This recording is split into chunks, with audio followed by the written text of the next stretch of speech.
হঠাৎ করেই কালকে রাতের শরীরটা খুবই খারাপ ছিল। তো সকালে ঘুম থেকে উঠতে অনেকটাই লেট হয়ে গেছে। তো আমার হাসব্যান্ড সকালে উঠেই সে নাকি নাস্তাটা তৈরি করে নিল। তো আমি ফ্রেশ হয়ে নাস্তাটা খেয়ে নিলাম। এরপর আমি রান্নাঘরে চলে আসছি রান্না করার জন্য। তো এসেই দেখি রান্নাঘরের কি অবস্থা করে রাখছে। শুধু কয়েক মিনিটের জন্য তাকে রান্নাঘরটা দিছিলাম। আসলে পুরুষকে দিয়ে পুরুষের কাজই করাতে হয়, তাদেরকে দিয়ে আর রাঁধুনির কাজ হয় না। তো কালকে রাত্রে আসার সময় বাসায় বাঁধাকপি নিয়ে আসছে। আর শীত যতদিন থাকবে ততদিনই আমাদের বাসায় বাঁধাকপি থাকবে, কারণ আমার হাজব্যান্ড বাঁধাকপি খুবই পছন্দ করে। সে প্রতি বেলাতেই বাঁধাকপি ভাজি খেতে পারে। তো আজকে আর আমি বাঁধাকপি রান্না করব না, আজকে টমেটো বের করে নিছি। আর নদীর পাঁচমিশালি মাছ দিয়ে আজকে টমেটো রান্না করব। রান্না শুরু করার আগেই আমি সব কিছু কেটে ধুয়ে পরিষ্কার করে নিব।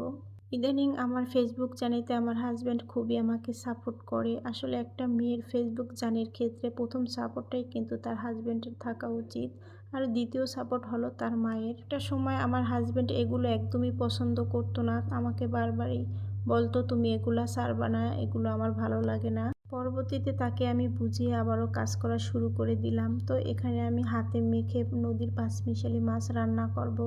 তো তার জন্য প্রথমে আমি টমেটো দিয়ে দিলাম। এরপরে আমি পেঁয়াজ কুচি, স্বাদ মতো লবণ, হলুদের গুঁড়া, মরিচের গুঁড়া, জিরার গুঁড়া, সয়াবিন তেল দিয়ে ভালো করে হাতে মাখিয়ে নিব। আর হাতে মাখিয়ে যে তরকারি আমরা রান্না করি না কেন, সেই তরকারিটা খেতেই কিন্তু বেশ ভালোই লাগে। আর এখানে ছিল বেলে মাছ। আমি মনে করি বেলে মাছটা হাতে মেখে রান্না করলেই বেশ ভালো হয়, কারণ এই মাছটা একদম সহিতা, বেশি নাড়াচাড়া করা যায় না। তাহলে হয় কি মাছটা একদম ভেঙে যায়। তো অল্প অল্প নাড়াচাড়া দিয়েই মাছটা রান্না করে নিতে হয়।